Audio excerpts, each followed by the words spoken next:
పరమశివుడు అంతటా ఆయన నిండి నిబిడీకృతమై సమస్తము ఆయన సంపద.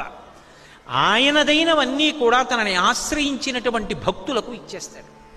ఆయన ఇవ్వనిదన్నది ఉండదు. ఎందుకు ఉండదు అంటే ఆయన కరుణ అటువంటిది. శివా అని ఎలుగెత్తి పిలిస్తే చాలు, ఆయన ఇవ్వనిదన్నది ఉండదు. పిలిచి నేనేమీ చేయలేదన్నా సరే చాలు రా, ఏం చేయలేదని ఒప్పుకున్నావుగా ఇచ్చేస్తున్నానంటాడు. నేనేమి చేయలేదు స్వామి, ఏం చెయ్యలేదని చెప్పుకుంటున్నాను కాబట్టి నన్ను అనుగ్రహించన్నాడు.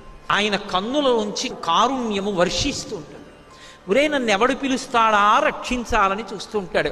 పరమశివుడు అంతటా ఆయన నిండి నిబిడీకృతమై సమస్తము ఆయన సంపద. ఆయనదైనవన్నీ కూడా తనని ఆశ్రయించినటువంటి భక్తులకు ఇచ్చేస్తాడు.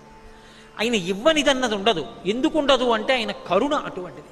శివా అని ఎలుగెత్తి పిలిస్తే చాలు, ఆయన ఇవ్వనిదన్నది ఉండదు. పిలిచి నేనేమీ చేయలేదన్నా సరే చాలు రా, ఏం చేయలేదని ఒప్పుకున్నావుగా ఇచ్చేస్తున్నానంటాడు. నేనేమి చేయలేదు స్వామి, ఏం చెయ్యలేదని చెప్పుకుంటున్నాను కాబట్టి నన్ను అనుగ్రహించన్నాడు. ఆయన కన్నులోంచి కారుణ్యము వర్షిస్తూ ఉంటుంది. ఒరే నన్ను ఎవడు పిలుస్తాడా రక్షించాలని చూస్తూ ఉంటాడు. పరమశివుడు అంతటా ఆయన నిండి నిబిడీకృతమై సమస్తము ఆయన సంపద. ఆయన